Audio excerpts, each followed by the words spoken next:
Friends once again welcome back to my YouTube channel. मैं आपको अपने इस यूट्यूब चैनल में खुश आमदीद कहता हूँ।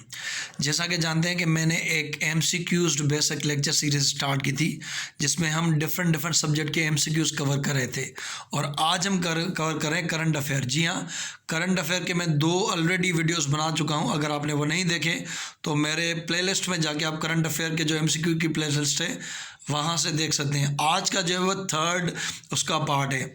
और जैसा कि जानते हैं कि सिंध पब्लिक सर्विस कमीशन ने कंबाइंड कॉम्पिटिटिव एग्जामिनेशन 2021 की स्क्रीनिंग की भी डेट अनाउंस कर रखी है, लेक्चरशिप की भी डेट अनाउंस की है और इसी मंथ फरवरी में आपके CSS के भी पेपर होंगे तो उसमें भी करंट अफेयर वगैरह के MCQ आ सकते हैं। मैंने इन MCQs में काफ़ी, ये नहीं कि रिसेंट 2 हफ्तों के यानी कि काफ़ी 1-2 महीने के हैं, तो अगर आपने करंट अफेयर के MCQ नहीं तैयार किए और जल्दी आपका तैयार करना चाहते तो ये आप वीडियो देखें। इंशाल्लाह आपके काफ़ी MCQs करंट अफेयर के तैयार हो जाते हैं। तो without wasting any further time हम आज की वीडियो को शुरू करते हैं। वीडियो को शुरू करने से पहले आपसे एक रिक्वेस्ट है कि अगर आप मेरे चैनल पर नए हैं, चैनल को सब्सक्राइब नहीं किया तो सब्सक्राइब करें, वीडियो को लाइक कीजिएगा, बेल आइकन को प्रेस कीजिएगा और अपने फ्रेंड के साथ ये वीडियो ज़रूर शेयर कीजिएगा, आपकी बड़ी मेहरबानी होगी।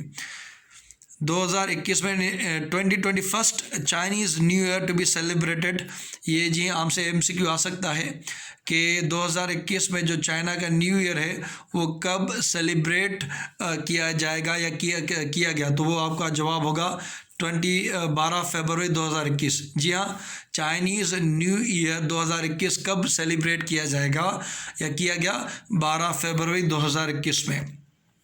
Who is the current US secretary of state? जी हाँ, लास्ट जो थे वो माइक पोम्पियो थे। बाइडेन के जो करंट सेक्रेटरी ऑफ स्टेट है, सेक्रेटरी ऑफ स्टेट का जो ओहदा होता है वो ऐसा समझे फॉरेन मिनिस्टर, जैसे हमारे शाह महमूद कुरैशी हैं, तो अमेरिका के जो सेक्रेटरी हैं फॉरेन सेक्रेटरी वो हैं एंटोनी ब्लिंकन। जी हाँ, सदर के बाद अगर कोई मोस्ट पावरफुल या कोई डीलिंग में होता है तो फॉरेन सेक्रेटरी होता है Antony Blinken. In which country military took over charge and imposed emergency of 21 फरवरी 2021? जी हाँ, आपसे ये MCQ में आ सकता है कि किस कंट्री में मार्शल लॉ लगा रिसेंटली? म्यांमार। कब लगा? 1 फरवरी 2021 को। जी हाँ, ये आपसे डेट पूछ सकते हैं कि कब लगा था, तो आपका ऑप्शन होगा 1 फरवरी 2021 Myanmar. Which country on 20 January 2021 has rejoined the Paris Agreement? United States. जी हाँ, 20 जनवरी 2021 को, वो दिन जब बाइडेन अमेरिका के सदर का उन्होंने ओथ लिया और उसी दिन उन्होंने पेरिस क्लाइमेट एग्रीमेंट ज्वाइन कर लिया, क्योंकि उनके जो लास्ट सदर थे डोनाल्ड ट्रंप, उन्होंने विथड्रॉ किया था और 20 जनवरी 2021 को पेरिस क्लाइमेट एग्रीमेंट, जिसका मकसद है कि क्लाइमेट चेंज को कंट्रोल करेंगे, यूनाइटेड स्टेट्स से ज्वाइन कर लिया। बाइडेन जो है वो 20 जनवरी 2021 को उन्होंने अपना हलफ लिया था, लेकिन वो कौन से प्रेसिडेंट है? ये 46th नंबर पे सदर हैं अमेरिका के। According to Pfizer pharmaceutical company, their COVID vaccine has 95% effective। जी हाँ, डिफरेंट वैक्सीन चल रहे हैं दुनिया के अंदर, डिफरेंट एक तरह से कोविड के ख़िलाफ़ एक वैक्सीनेशन ड्राइव चल रही है। डिफरेंट वैक्सीन हैं, जैसे फाइज़र है, फाइज़र और बायोटेक मिलकर दोनों ने बनाई थी, मडोर्ना है, एस्ट्राजेनेका है, साइनोफार्म है। तो फाइज़र ने कहा है कि कोविड-19 के ख़िलाफ़ उनकी जो वैक्सीन है वह 95% इफ़ेक्टिव है। सबा अल अहमद अल जबेर अल सबा was the 15th ruler of Kuwait and 6th Amir of the state of Kuwait, died on 29 सितंबर 2020। जी हाँ, कवैत जो कि मीडिएटर था गल्फ़ क्राइसिस में, उनके जो लीडर थे उनकी रिसेंटली डेथ हुई थी 2020 में। तो वो आपसे पूछेंगे कि उनकी डेथ कब हुई थी, तो वो थी 29 सितंबर 2020 को, 29 सितंबर 2020। ये आपको पता होना चाहिए।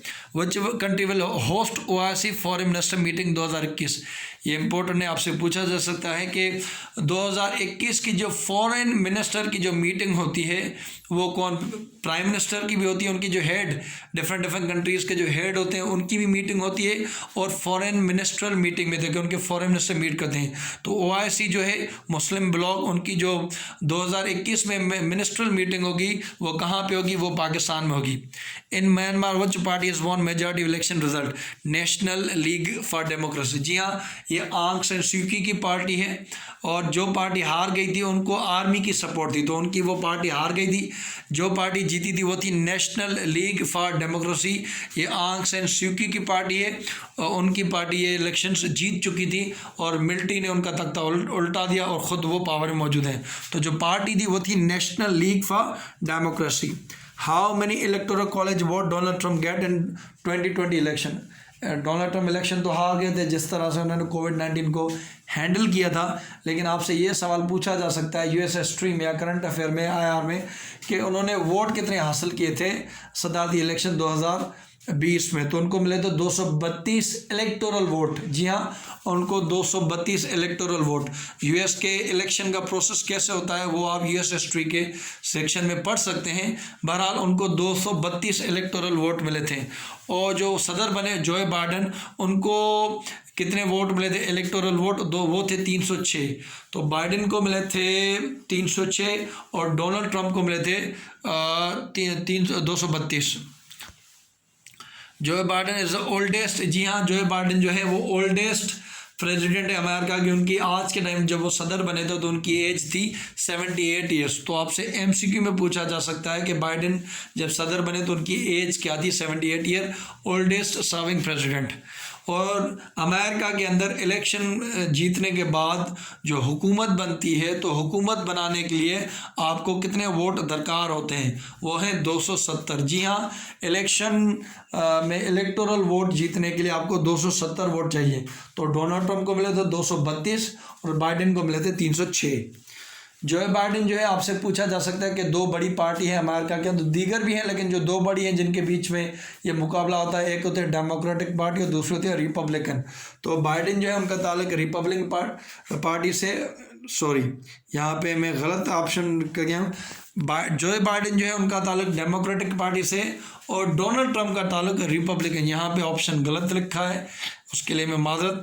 बाइडेन का ताल्लुक डेमोक्रेट से है, वो डेमोक्रेटिक हैं, और ट्रंप का ताल्लुक रिपब्लिकन पार्टी से। यहाँ पे ऑप्शन गलत है। Which organisation received United Nations population award? जी हाँ, 2020 का यूनाइटेड नेशन पॉपुलेशन अवार्ड किस ऑर्गेनाइजेशन को मिला? वो था हेल्पएज। आपसे ये MCQ आ सकता है कि 2020 का यूनाइटेड नेशन पॉपुलेशन ऑर्गेनाइजेशन, उनका जो अवार्ड है वो किससे मिला? तो आपका ऑप्शन है हेल्पएज।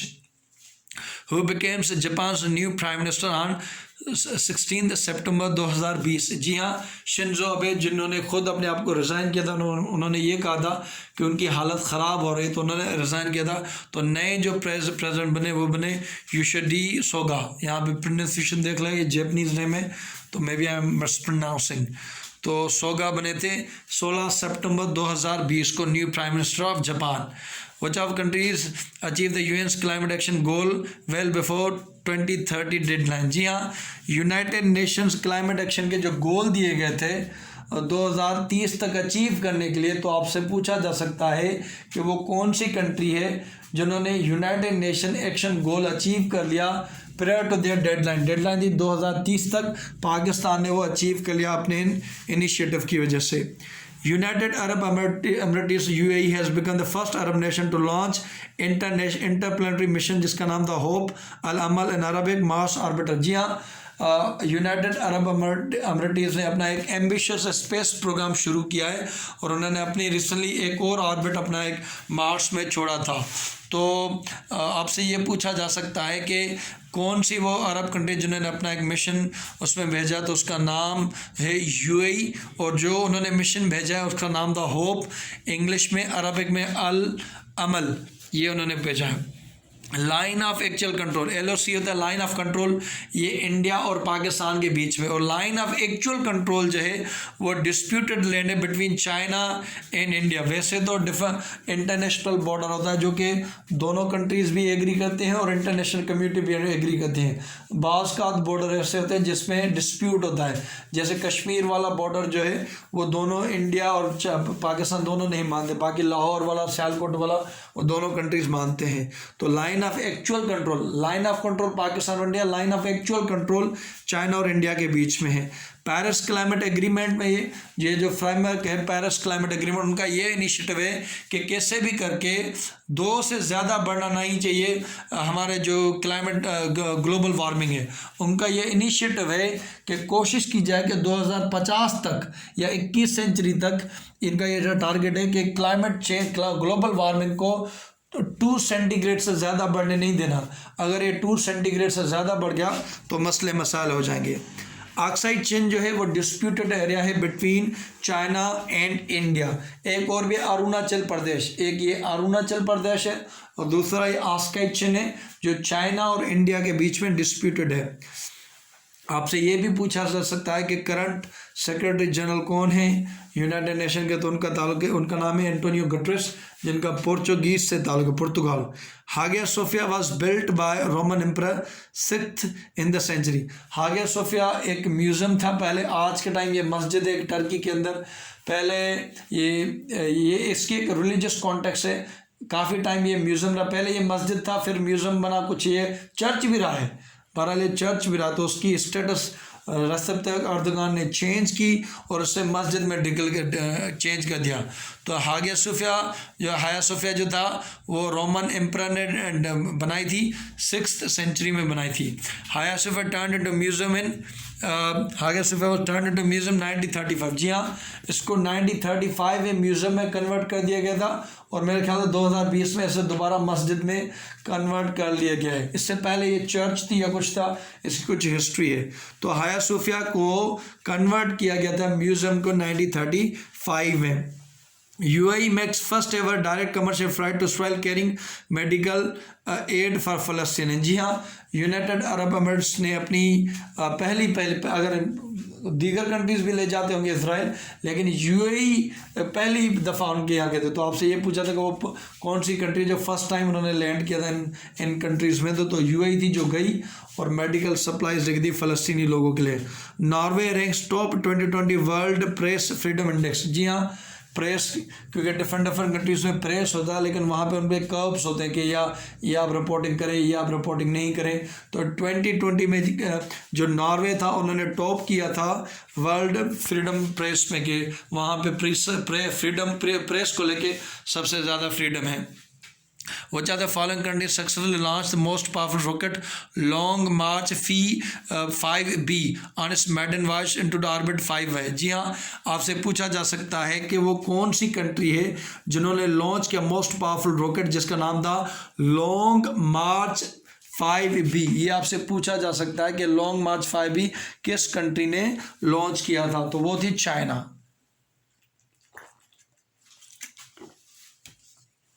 चले जी, Pakistani prime minister Imran Khan declared Muslim of the year 2020 by Jordan Royal Islamic heritage studies centre. जी हाँ, 2020 में जो Jordan Royal Islamic strategic centre है उन्होंने डिक्लेयर किया प्राइम मिनिस्टर इमरान खान को Muslim man of the year.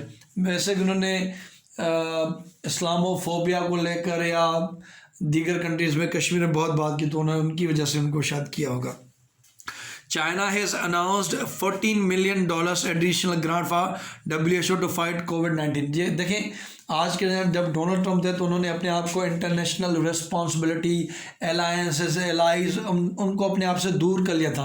वहाँ चाइना फुट इन कर रहा था, अपनी चीज़ें जमा रहा था। तो यहाँ पर भी जब अमेरिका ने अपने आप को साइड किया WHO से कि हमारा आपसे कोई ताल्लुक़ वगैरह नहीं, तो वहाँ पे चाइना ने मदद की और चाइना ने कहा कि वो $14 मिलियन देंगे WHO को एक्स्ट्रा, कि वो उससे पहले भी वो दे रहे हैं पैसे, लेकिन उन्होंने कहा कि 40 मिलियन हम एक्स्ट्रा देंगे ताकि वो कोविड-19 से लड़ें। G20 मीन्स ग्रेट नेशंस जो है उन्होंने प्लीज किया तकरीबन $5 trillion to spur global economy recovery from corona virus. जी हाँ, जैसा कि जानते हैं कि कोविड-19 की वजह से इकोनॉमी दुनिया की, ना सिर्फ एक कंट्री की लेकिन पूरी दुनिया की मुतासर हुई है। तो जो G20 नेशंस हैं उन्होंने प्लेज किए, प्रॉमिस किए हैं कि वो 5 ट्रिलियन देंगे ताकि जो डिफरेंट कंट्रीज़ हैं उनकी इकोनॉमी की वो रिकवरी हो सके।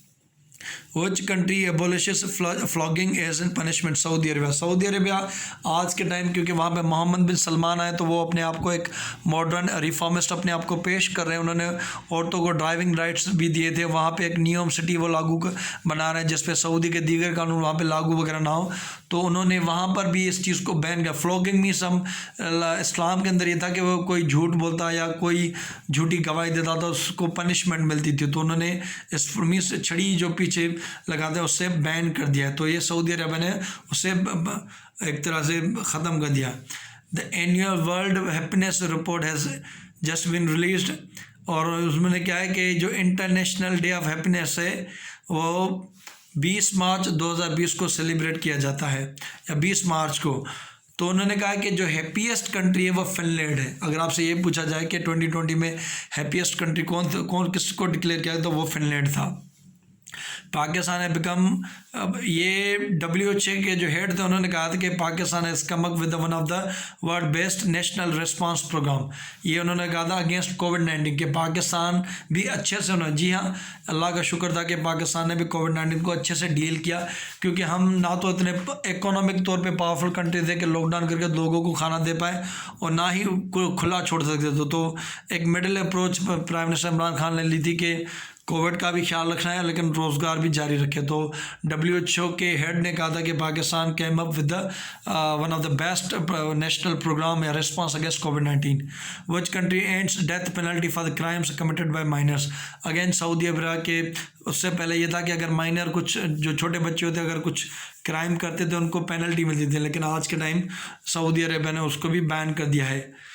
Mohyeddin Yassin son is the new prime minister of Malaysia. जी हाँ, आपको पता है कि उससे पहले जो प्राइम मिनिस्टर थे वो थे महातिर चले गए, तो नए जो ये आए हैं यासीन, नए प्राइम मिनिस्टर मलेशिया, उन्होंने अपना हलफनामा लिया था 1 मार्च 2020 को। जी हाँ, 1 मार्च 2020 को ये नए प्राइम मिनिस्टर आए Yassin, Muhyiddin Yassin Malaysia, 1 March 2020 को। WHO means world health organisation declared corona virus, कब उन्होंने डिक्लेयर किया? ये पेंडेमिक होता है कि जब पूरी दुनिया में वो फैलना शुरू करे, लार्जेस्ट एरिया में फैलना शुरू कर दे तब उसे पेंडेमिक कहा जाता है। पहले इसे एपिडेमिक कहा जाता है। पेंडेमिक वो होता है जो कि पर्टिकुलर एरिया में हो, पेंडेमिक उसे कहा जाता है कि वो जब ज़्यादा एरिया में फैल जाए। तो WHO ने कब डिक्लेयर किया था? 11 मार्च 2020 को। ज़्यादातर डेट्स भी आते हैं, आपसे डेट्स वगैरह पूछे जाते हैं। तो 11 मार्च 2020 को WHO ने डिक्लेयर किया कि ये पेंडेमिक है। US president Donald Trump announce 3 billion defence deal with India. जी हाँ, तो आपसे ये पूछा जा सकता है कि इंडिया के साथ डोनाल्ड ट्रंप ने जो डील की थी डिफेंस में वो कितने बिलियन डॉलर्स की थी? तो 3 बिलियन डॉलर्स की थी। सिटीजन अमेंडमेंट एक्ट 2019 बाद पास बाय पार्लियामेंट ऑफ इंडिया। यह सिटीजन अमेंडमेंट एक्ट जो उन्होंने पास की थी, अपने एक्ट में उन्होंने तरमीम की थी पार्लियामेंट में, वो कब की थी? 11 दिसंबर 2019 को। तो आपसे ये पूछा जा सकता है कि सिटीज़न अमेंडमेंट एक्ट 2019 कब पास की? तो 11 दिसंबर 2019 को। सिटीज़न अमेंडमेंट एक्ट 11 दिसंबर 2019 को। हस्नी मुबारक जो थे वो इजिप्ट के लॉन्गेस्ट सर्विंग प्रेसिडेंट थे। तो अगर आपसे ये पूछा जाए थे कि लॉन्गेस्ट सर्विंग प्रेसिडेंट कौन थे इजिप्ट के, तो वो थे Hosni Mubarak. Hosni Mubarak was president for most 30 years तक वो इजिप्ट के प्रेसिडेंट थे। Former Egyptian president Hosni Mubarak 91 बरस की उम्र में वफात पा गए। तो आपसे उनकी एज भी, क्योंकि रिसेंटली उनकी डेथ हुई थी, तो आपसे एज भी उनकी पूछी जा सकती है। Who was a mullah negotiator for talks with the US? जैसे अमेरिका के थे ज़ल्मी खलीलज़ाद, तो तालिबान के जो थे वो थे मुल्ला अब्दुल गनी ब्रदर। तो आपसे ये पूछा जा सकता है कि तालिबान को कौन रिप्रेजेंट कर रहा था अमेरिका के टॉक्स के दौरान? तो थे Mullah Abdul Ghani Baradar. Who is the US envoy for the reconciliation Afghanistan? ये ज़ल्मी खलीलज़ाद के अफ़गानिस्तान के, अमेरिका की तरफ से अफ़गानिस्तान में तालिबान से कौन बात करें? वह है Zalmi Khalilzad. After the deal between US Taliban, ये जो डील हुई थी तालिबान अभी हुई है, डोनाल्ड ट्रंप के दौर में हुई थी, तो ये एग्री किया था कि 14 मंथ्स में जो ट्रूप्स है वो अपने अमेरिका ले जाएगा। तो आपसे ये पूछा जाएगा कि कितने मंथ में ये एग्री किया गया था वो ट्रूप्स अपने निकाल देंगे, तो उन्होंने 14 मंथ में किया था, और ये 14 मंथ की डेडलाइन मई में पूरी है, मई 2021 में। और US and Taliban have signed an agreement for bringing peace to Afghanistan in Doha Qatar में। ये सारा कुछ तो तालिबान की जो ऑफिस है वो दोहा कतर में मौजूद है, वो उसको यूज़ करके इस्तेमाल करके वहाँ पे बात कर रहे हैं। और यूएसए और तालिबान ने ये जो एग्रीमेंट साइन किया था, ये कब किया था? ये है 29 फरवरी 2020 को। तो आपसे ये पूछा जाएगा कि ये एग्रीमेंट तालिबान और अमेरिका ने कब किया था? 29 फरवरी 2020 को।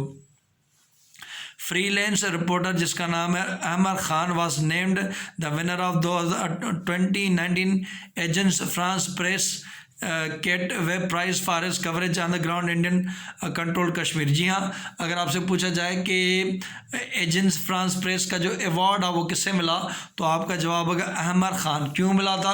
क्योंकि उन्होंने इंडियन ऑक्यूपाइड कश्मीर के अंदर जो रिपोर्टिंग है उसको की थी, तो अहमद खान को ये अवार्ड मिला था। International conference on 14 years of hosting Afghan refugees कहाँ पे हुई थी? जी हाँ, इंटरनेशनल कॉन्फ्रेंस 40 साल को एक तरह से होस्ट किया है अफगान रिफ्यूजीज़ को, क्योंकि किया पाकिस्तान में है तो वो कॉन्फ्रेंस भी पाकिस्तान में हुई। International conference on 14 years hosting Afghan refugee कहाँ पे हुई? इस्लामाबाद, पाकिस्तान में।